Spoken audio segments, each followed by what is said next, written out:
इसका मतलब क्या होता था, पूरे नगर में कहीं भी आज रसोई नहीं बनेगी, सब वहीं जाके पाएंगे। तो ठाकुर जी ने जैसे ही करवट ली तो पूरे ब्रजमंडल में न्योता पहुंचा कि आज कोई नहीं रसोई बनाएगा, आज नंद भवन में सब प्रसाद पाएंगे, क्योंकि आज ठाकुर जी ने करवट ली है। ऐसे ऐसे उत्सव महाराज। अब सब लोग आ गए, सब आए तो सब ठाकुर जी को कोई यहाँ गाल पकड़े, कोई हाथ पकड़े, कोई पैर पकड़े। और ठाकुर जी महाराज सबसे परेशान होकर जोर जोर से रोने लगे। तो यशोदा मैया ने अपने लाला को गोदी में लियो और ले जा करके नंद भवन के पीछे एक बैलगाड़ी के नीचे कपड़ा बांध के झूला बना दियो और वहाँ में लाला को पौढ़ा के झुला झुला के सुला दियो। जैसे ठाकुर जी की नेक झपकी आई तो मैया उठ के वहां से चली गई। ठाकुर जी बैलगाड़ी के नीचे सोए हैं। ठाकुर जी बोले कहाँ हैं हम? बैलगाड़ी।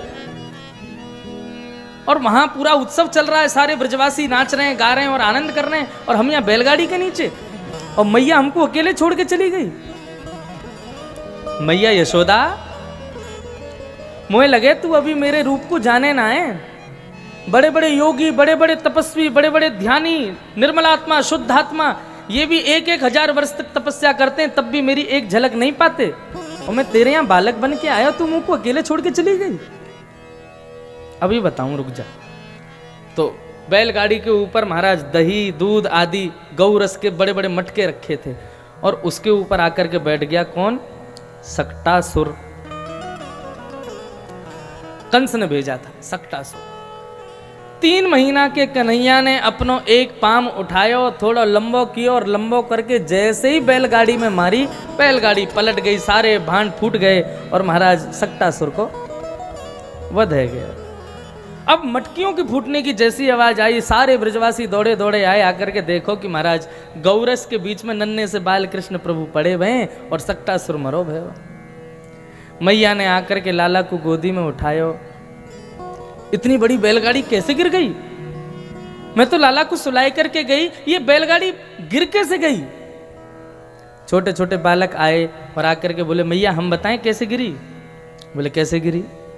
बोले तुम्हारो ने 100 लाला है ना? बोले हाँ। हम दूर खेल रहे, वहां से हमने देखी आपके लाला ने अपनो एक पाम उठाए के लंबो कियो, लंबो करके मार दियो, सुई बैलगाड़ी पलट गई। मैया बोली बाबड़े तो शर्म ना आवे, बड़े बूढ़े ने मजाक करे। 3 महीना को मेरो लाला या कि ऐसे कोमल चरण, ऐसे कोमल हाथ, और तू कह रहा यानी लंबो करके मार दी? अरे मैया तेरी सौ खा के कहूं मैं, झूठना है बोल लो, तेरे लाला ने घेरी है बैलगाड़ी। मैया ने कही यहाँ पे आ। जैसे आया तो वाके एक धीरे से थप्पड़ मारो। बोले झूठ बोले, तेरी मैया तो शिकायत करूंगी, मेरे लाला के पारे में झूठ बोले। श्री शुकाचार्य जी महाराज कथा कहते कहते परीक्षित के सामने भाव विह्वल हो रहे हैं, और परीक्षित जी से कह रहे हैं परीक्षित अप्रेमयम बलम तस्य बालकस्य नते विधु। परीक्षित बालक तो सच बोल रहे हैं, बालकों ने सच में देख लिया था ठाकुर जी को, लेकिन मैया यशोदा की ममता इस बात को स्वीकार नहीं कर रही कि मेरे लाला ने बैलगाड़ी घेरी है। अरे कोई मैया कैसे स्वीकार कर ले कि मेरो लाला बहुत बड़ा कुछ बन गो? हमारी दादी जब हमारे पिताजी की कथा में जाती थी तो हम छोटे छोटे थे, उनके पास ही बैठ जाते थे। अब महाराज हजारों की तादाद में भीड़ बैठी है, और हमारी दादी की आगे कुर्सी लगती थी, ठाकुर जी की माता जी आई हैं कथा सुनने, हम उनके बगल में बैठते। तो पिताजी जब कथा करते तो महाराज पूरी जनता पब्लिक सब झूमती, आनंद से सब प्रशंसा करते। तो हम अपनी दादी से पूछते, मैं दादी, अम्मा बोलते थे, अम्मा पिताजी कथा कैसी लगे आपको? ब्रजवासी थी तो बोलती, अब बोले का है तब तो समझ में आ जाए, लेकिन जब श्लोक बोले तो ऐसा लगे किड़बिड़ किड़बिड़ सी कर गो। हमारी दादी बोलती किड़बिड़ किड़बिड़ सी कर गो। तो माँ का ममत्व तो कैसा होता है? विश्वविख्यात भागवत भास्कर पुत्र है, उनके श्लोक को सुनने के लिए आदमी हजारों किलोमीटरों दूर से आते हैं पिताजी के केवल श्लोक सुनने, और उनके श्लोक सुन के उनकी माता जी कह किड़बिड़ किड़बिड़ सी कर जाए। तो माँ का ये ममत्व है। माँ कभी अपने पुत्र को किसी श्रेष्ठ पदवी पर देखती है, तब भी उसके लिए वो ये लगता है ये छोटा सा बालक है मेरो। माँ की ममता कैसी है। यशोदा मैया अपने अपने अपने लाला के द्वारा किए, देखो पूतना मार दी, सक्टासुर मार दी, 2 राक्षस मार दिए ठाकुर जी ने 3 महीने की आयु में। तब भी मैया यशोदा को विश्वास नहीं हो रहा कि मेरे लाला ने मारो है। माँ सदैव, पिता जो है ना वो सदैव चाहता है मेरा बालक बहुत ऊंचाइयां पकड़े, बहुत अच्छा काम करे और उसका सब जगह नाम हो, आदि आदि हो। और माँ को सदैव ये लगता है मेरे लाला से कुछ आता ही नहीं, मेरे बालक को कुछ पता ही नहीं, मेरा बालक कुछ जानता ही नहीं है। माँ का यही स्वभाव रहता है। इसी को तो वात्सल्य भाव कहते हैं।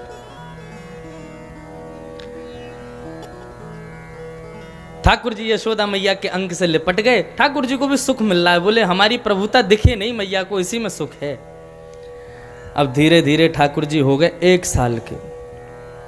आज मैया की गोद में बैठ कर के ठाकुर जी दुग्ध पान कर रहे हैं। इतने में ही महाराज तृणावर्त आया। अब तृणावर्त आ रहा था, ठाकुर जी को पता चल गया। आंगन में बैठे थे, ऊपर से खुला हुआ था। ठाकुर जी समझ गए तृणावर्त आके हमको उड़ा के ले जाएगा, और यदि हमको उड़ाएगा तो संग में मैया भी उड़ेगी, और मैया यदि कहीं हमारे संग ऊपर पहुंची तृणावर्त के साथ तो इसके सामने हम कैसे तृणावर्त को मारेंगे। तो ठाकुर जी ने कोई योजना बनाई कि मैया हमसे दूर जावे। कैसे जाएगी? तो दूध पीते पीते ठाकुर जी ने अपना वजन बढ़ाया, इतना बढ़ाया कि मैया को लगन लगी कि मेरे लाला ने कुछ ज्यादा ही दूध पी लिया है। कभी ऐसा होता है दूध पी के लाल बालक का वजन बढ़ जाए? कभी नहीं होता। लेकिन यशोदा मैया को लगी लाला इतना भारी है गयो, अरे ज्यादा दूध पी लिया यानी। मैया ने पालने में ठाकुर जी को लेटा दिया और स्वयं रसोई घर में काम करने चली गई। इतने में तृणावर्त आया, आकर के ठाकुर जी के आंगन में जैसे ही पहुंचा, पालने में सो रहे ठाकुर जी के ऊपर से तृणावर्त जैसे ही निकला, हवा के झोंके ने ठाकुर जी को उड़ाया, आकाश में ले गया। ठाकुर जी अभी भी बालक ही बने हुए थे, लेकिन जैसे ही ब्रज से थोड़ा दूर गया तृणावर्त, ठाकुर जी ने अपना वजन और भारी किया। तृणावर्त सोचने लगा कहीं मैं बालक की जगह पत्थर तो नहीं उठा लाया, इतना भारी। ठाकुर जी बोले दुनिया हमको पत्थर में देखती है, हम स्वयं तेरे संग आए, तू हमको अभी भी पत्थर समझ रहा है। और ठाकुर जी ने तृणावर्त का गला पकड़ करके आकाश से योजनों ऊपर से ही नीचे फेंका, और तृणावर्त का भी गोविंदाय नमो नमः। पूरे ब्रजमंडल में धूल धूल धूल हो गई महाराज। सब ब्रजवासी दौड़े, लाला कहाँ है, कन्हैया कहाँ है, सबने देख लिया था, उड़ करके ऊपर गए हैं। दौड़े दौड़े गए तो वन में, अब 1 वर्ष के बैठ जाते हैं ठाकुर जी, वन में एक शिला के ऊपर बैठे हैं, तृणावर्त मरा पड़ा है। और जैसे ही ब्रजवासी दौड़ करके आए, ठाकुर जी खिलखिल करके हंसने लगे। 2 दतुइयां ठाकुर जी की दिख रही हैं, इतने प्यारे मनोहर श्याम सुंदर लग रहे हैं। सब ब्रजवासियों ने जाकर के कन्हैया को अपनी गोद में उठाया और गोद में लेकर के सब लोग वापस आए। 1 साल के कन्हैया हो गए, लेकिन अभी तक नामकरण नहीं हुआ ठाकुर जी का, अभी तक नाम ही नहीं रखा गया। क्यों? क्योंकि नंद बाबा के कुल पुरोहित रखते हैं नाम। अब नंद बाबा के कुल पुरोहित हैं श्री सांडिल्य मुनि, और वसुदेव जी के कुल पुरोहित हैं गर्गाचार्य जी। तो सांडिल्य मुनि ये बात जानते हैं कि हमारे यजमान नंद बाबा के ये जो 2 बालक हैं ना, कृष्ण बलराम, ये उनके नहीं है, ये तो वसुदेव के पुत्र हैं। और भाई वसुदेव के पुत्रों का नामकरण मैं क्यों करूं, उनके कुल पुरोहित करेंगे। लेकिन क्या करें, अब नामकरण तो होना चाहिए, ये बात कह भी नहीं सकते नंद बाबा से जाकर के। तो फिर वसुदेव जी को जब ये बात पता चली कि हमारे बालकों का अभी तक नामकरण नहीं हुआ, तो उन्होंने अपने कुल पुरोहित के से जाकर के कहा कि आप वृंदावन चले जाओ, गोकुल चले जाओ। और गोकुल जैसे आप जाओगे तो नंद बाबा अपने आप ही आ जाएंगे कि हमारे बालकों का नामकरण कर दो, तो आप जाकर के उनका नामकरण कर देना। तो गर्गाचार्य जी महाराज वृंदावन गोकुल पधारे। जैसे ही गर्गाचार्य जी, ज्योतिष के रचयिता, ज्योतिष के निर्माण करता गर्गाचार्य, जैसे ही वृंदावन गोकुल पहुंचे, नंद बाबा को पता चली गर्गाचार्य जी आए हैं, ज्योतिष के सबसे बड़े प्रकांड विद्वान। तो यशोदा मैया ने कही हमने सुनी है कोई गर्गाचार्य जी आ रहे हैं। बोले हाँ, बालक बड़े बड़े है गए, सांडिल्य मुनि तो आ ही नहीं रहे नामकरण करने, गर्गाचार्य जी से ही करवा लो। यदि कुल पुरोहित उपस्थित नहीं हो तो कुल पुरोहित की जगह किसी विद्वान के द्वारा हम अपने घर की क्रिया करवा सकते हैं, गर्गाचार्य जी से करवा ले नामकरण। बोले मैं प्रार्थना करता हूं। गर्गाचार्य जी से जाकर के नंद बाबा ने प्रार्थना की। गर्गाचार्य जी बोले देखो हम हैं वसुदेव जी के कुल पुरोहित, और यदि हमने आपके बालकों का नामकरण किया तो कंस को संदेह हो जाएगा कि इनके कुल पुरोहित तो सांडिल्य मुनि है, गर्गाचार्य जी क्यों गए, कहीं मेरा 8वां शत्रु जो है, मेरा शत्रु कृष्ण जो है वो कहीं इनका बालक तो नहीं है? नंद बाबा बोले तो फिर क्या करें? बोले नामकरण होगा तो सही, लेकिन आप तो करवट उत्सव भी मनाते हो, उबासी उत्सव भी मनाते हो, सारे उत्सव मनाते हो, नामकरण उत्सव नहीं मनाना है। किसी को पता नहीं चलना चाहिए कि मैंने नामकरण किया। नंद बाबा बोले तो गौशाला में नामकरण कर देना आप। बोले हाँ ये बढ़िया है। कब करेंगे? बोले कल का दिन अच्छा है, कल करेंगे, आज रुकते हैं यहीं पे। गर्गाचार्य जी स्वयं भोजन बना करके पाते थे। यशोदा मैया ने गोबर का चौका लीप दिया और महाराज बढ़िया व्यवस्था कर दी और खीर आदि बनाने के लिए उनको बढ़िया सामग्री दे दी। बोले आप प्रभु बनाओ और पाओ।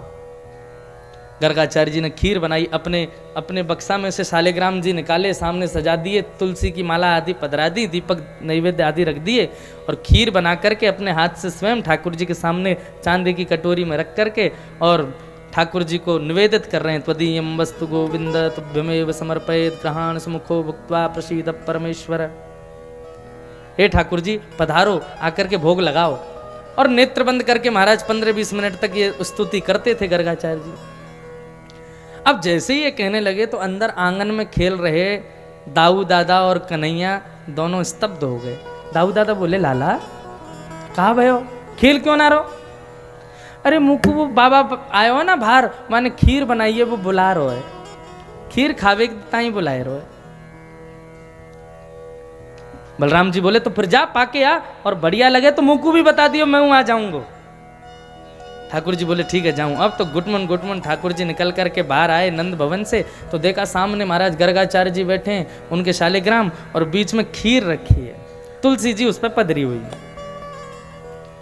ठाकुर जी गए, जाकर के वो पात्र उठाया, पात्र लेकर के और खीर को अपने हाथ में भरे और चाटे खावे, प्रेम से भोग लगावे।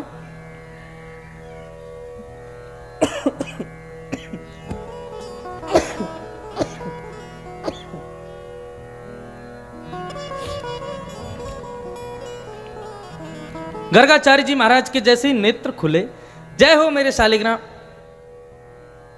भोग कहां गया? देखी तो थोड़ी दूर पे नन्हे से बाल कृष्ण प्रेम से, बिल्कुल जैसे कोई चिंता ही नहीं है उनको, प्रेम से खीर खा रहे हैं, पूरे मुंह पे लीपी भैया। और ठाकुर जी को इस प्रकार खीर खाते देख गर्गाचार्य जी महाराज तो आग बबूला हो गए। अरे यशोदा मैया देख, तेरे लाला ने कहा कियो। यशोदा मैया दौड़ी दौड़ी आई, कहा भयो? बोले देख मैंने ठाकुर जी के काज खीर बनाई, ऐसी बढ़िया खीर सिद्ध करके आगे रखी, और तेरे लाला ने बिना भोग लगे बात पहले ही उठा के झूठी कर दी। पूरा पूरा मेरो आंगन जो गोबर ते तेने लीपो सब झूठो है गो। यशोदा मैया घबरा गई, बोले महाराज जी आप क्रोधित मत हो, छोटो बालक है, ज्यादा जाने ना है, ने को कहीं ते याकू मीठो दिख जाए सोई लपक के पड़े वाके ऊपर, मैं अभी याकू भीतर करूं, आप दूसरी सामग्री सिद्ध कर लो। और ठाकुर जी को एक ही हाथ से उठा लिया यशोदा मैया ने और ले जाके भीतर आंगन में छोड़ दी। बलराम जी बोले कैसी लगी लाला खीर? ठाकुर जी बोले खीर तो बहुत बढ़िया ही, खवावे वारो बहुत शिकायत कर दी बाने मैया ते, पहले तो बुलावे कि भैया आके भोग लगाओ और फिर मैया ते शिकायत कर दे।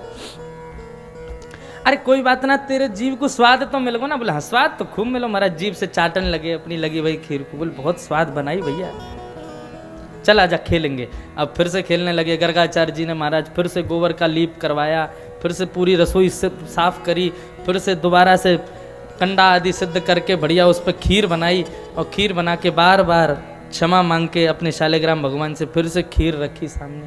बोले अब भोग लगाओ प्रभु।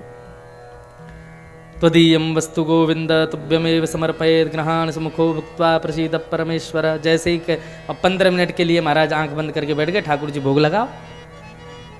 ठाकुर जी भीतर खेलते खेलते फिर रुक गए। बलराम जी बोले कावे हो लाला? बोले फिरते बुलाए रहो है, और अब की बार तो केसर और डाली है खीर में। तो फिर कहा सोच रहा है? बोले सोच रहा हूँ नहीं खाया हूँ, नहीं चक के आ जाऊंगा। बोले हाँ जा लाला, पाया। अब तो ठाकुर जी गुटमन चल करके आए, और आकर के महाराज जैसे ही खीर देखी, खीर उठाए करके जैसे ही मुख में लई, गर्गाचार्य जी को संदेह हो गया कोई आया है। तुरंत नेत्र खोले तो ठाकुर जी फिर से झूठी खीर पूरी महाराज मुख में लेकर के और जीभ से चाट चाट के खा रहे हैं। गर्गाचार्य जी तो क्रोध में, यशोदा हम जा रहे हैं यहां से।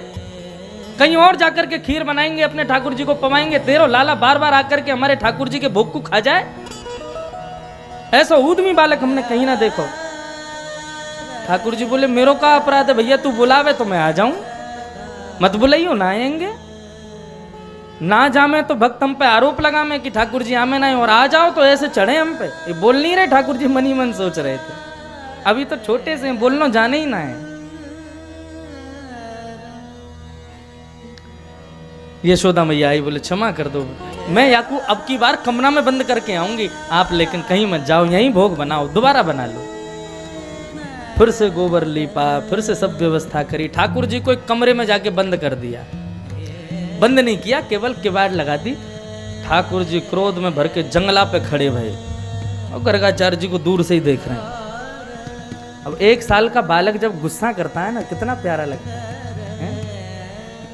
नीचे मुंह कर लेगा, ऊपर नजर करके और देखेगा महाराज गोल गोल उसके गाल, और फिर उसको थोड़ा सा धर दो और उसके गाल पे, फिर धीरे धीरे उसके होठ नीचे होंगे, फिर सुस्कियां भरेगा, फिर रोना शुरू करता है। कितना सुंदर लगता है बालक। साधारण बालक इतने सुंदर लगते हैं तो सोचो गोपाल जी कितने प्यारे लगते हो। दूर से देख रहे हैं गर्गाचार्य जी को, बोले बाबा अब के बुला, तो को बताऊंगा मैं। गर्गाचार्य जी भी देख रहे हैं, उद्यमी बालक खीर खा गया 2 बार, अब की बार गुड़ की खीर बनाऊंगा, आके देखा। ठाकुर जी बोले तू बुला तो सही। फिर से खीर बनाई, महाराज ठाकुर जी के सामने पधराई। त्वदीयं वस्तु गोविंद तुभ्यमेव समर्पये, प्रभु क्षमा कर देना, बालक झूठा कर जाता है, अब की बार पाओ। जैसे ही भोग धराया महाराज, ठाकुर जी जंगला से नीचे उतरे, किवाड़ खोली और घुटमुन घुटमुन चल करके गए। क्रोध में ही जा रहे हैं आज, और खीर को पात्र उठा करके मुख में भरने लगे। और जैसे ही महाराज चप चप खाने की आवाज आई, गर्गाचार्य जी ने नेत्र खोले। अभी बताओ, जैसे ही नेत्र खोल करके देखा, नन्हे से बाल गोपाल प्रभु के शंख चक्र गदा पद्मधारी चतुर्भुज रूप प्रकट हो गया, और श्री गर्गाचार्य जी को दर्शन हो गया। एक भुजा से ठाकुर जी स्वयं भोग लगा रहे हैं, और अपने ही झूठी भुजा से खीर लेकर के गर्गाचार्य जी के मुख में दे रहे हैं। गर्गाचार्य जी के नेत्र सजल हो गए, नेत्रों से अश्रुओं की धार बहने लगी। ठाकुर जी के चरणों में प्रणाम किया, बोले मुझे क्षमा कर दो प्रभु, मैं आपके रूप को पहचान नहीं पाया। हमारे श्री राधा रमन लाल जी भोग लगा रहे थे। एक बार पुजारी जी भोग लगाते हैं तो 45 मिनट भीतर नहीं जाते ठाकुर जी के पास, अभी भोग का समय, हम अंदर नहीं जा सकते। अच्छा, भोग के समय ठाकुर जी के पास नहीं बैठना चाहिए, क्योंकि देखो हम संसारी लोग हैं, हमारे सामने ठाकुर जी सहज नहीं होते। क्यों? यदि वे सहज हो जाएं, वो सहज नहीं है तो हमने नाक में दम कर रखा है भगवान के। यदि वो सहज हो जाएं तो हम तो उनका क्या ही कर देंगे पता नहीं। लेकिन जब हम लोग कक्ष से बाहर आ जाते हैं और ठाकुर जी के सामने भोग निवेदित करके, और ठाकुर जी अब प्रेम से भोग अरोगो और फिर बाहर चले जाओ, हम तो अपने गोपाल जी की सेवा, अपने लाल जी की सेवा में एक चीज और करते हैं। हमारे लाल जी छोटे से हैं, श्रीनाथ जी का गिरधर लाल का स्वरूप वो 4 वर्ष के बालक से ऊपर होगा ही नहीं, 4 वर्ष का ही रहता है हमेशा। तो 4 वर्ष तक का भी बालक स्वयं नहीं खाता, उसको मैया खिलाती है। तो हमारे सेवा पद्धति में ठाकुर जी की में नियम है कि पहली रोटी जो भी सेवक है, जो भी अर्चक है, वो सेवक अर्चक के रूप में नहीं, स्वयं को यशोदा समझेगा और ठाकुर जी को गोपाल जी समझ करके, और एक एक रोटी अपने हाथ से ठाकुर जी के सामने निवेदित करेगा। एक एक टूक सब्जी के साथ में, फिर मिष्ठान के साथ में, फिर इस प्रकार संपूर्ण एक रोटी या आधी रोटी ठाकुर जी को अपने हाथ से तोड़ तोड़ के पवाओ और उसको अलग एक पात्र में छोड़ते जाओ। एक बार आपने भोग आधी रोटी पवा दी तो उसके बाद ठाकुर जी को फिर आनंद आ जाता है, भोजन में रुचि आ जाती है, फिर वो स्वयं पा लेते हैं। आधी रोटी पवा के तुम बाहर आ जाओ, फिर ठाकुर जी सहज हो जाते हैं। अपने पूरे ग्वाल वालों को बुला लेते हैं, बोले देखो आज हमारे सेवक ने क्या बनाया। क्या बनो लाला? बोले कड़ी बनी है, चावल बने, भिंडी की सब्जी बनी है, रोटी बनी है, खीर बनी है, ये बनो है वो। अच्छा, विशेष घर में कोई उत्सव हो तभी ठाकुर जी को बहु सामग्री दें, ऐसा नहीं। ठाकुर जी को रोज कुछ ना कुछ बढ़िया भोग। देखिए 3 चीज सेवा में बहुत जरूरी है, राग, भोग और सेवा। ठाकुर जी तभी अंगीकार करते हैं। राग मतलब ठाकुर जी के सामने कुछ ना कुछ गाओ, सुनाओ। ठाकुर जी को सुनना बहुत प्रिय है। भोग, भोग की सेवा अति उत्तम होनी चाहिए। और श्रृंगार, जितना हो सके सुंदर श्रृंगार करो लाल जी का। अभी आप लोग देखना 12 जनवरी से 18 जनवरी तक हमारे लाल जी का उत्सव सुबह 9:30 से 1 बजे तक आस्था चैनल पर आएगा। हमारे लाल जी का रोज का श्रृंगार देखना। नापना नहीं चाहिए घर के ठाकुर जी को, लेकिन फिर भी एक भाव से बताऊं तो मेरी हाथ की हथेली से भी आधा इंच छोटे हैं हमारे ठाकुर जी, लेकिन इतना सुंदर श्रृंगार धराते हैं, ऐसे प्यारे लगते हैं, ऐसे मनोहर लगते हैं, बस देखते रहो उनको। कटाक्ष नेत्र हैं, ऐसी सुंदर मुस्कान है। जिन्होंने भी सिद्ध किया उनको, वे भी कोई बड़े कलाकार रहे होंगे महाराज। क्या सुंदर, छोटे स्वरूप में इतनी सुंदरता, बहुत सुंदर है लाल जी। तो श्री राधा रमन लाल जी भोग पा रहे थे, तो सेवा अधिकारी 45 मिनट के लिए बाहर बैठे थे। तो कोई आ गया, उससे बात करने लगे दूर बैठे बैठे। 45 मिनट पूरे नहीं हुए, उससे पहले बिना ताली बजाए, बिना गेट नॉक किए, जैसे ही राधा रमन जी के कक्ष में प्रवेश किया तो क्या पाया पता है? श्री राधा रमन लाल जी के होठ के पास में खीर का एक कण लगा हुआ है। केवल इतना दर्शन मात्र हो गया कि खीर का एक कण ठाकुर जी के होठ पर लगा हुआ है। इसका मतलब यदि ताली बजाते, यदि पहले से थोड़ा कर देते, ठाकुर जी सहज हो जाते। बिना किसी संकेत के ठाकुर जी के पास गए तो ठाकुर जी भोग लगाते लगाते अब जल्दीबाजी में पहुंचे तो खीर लगी रह गई ठाकुर जी को।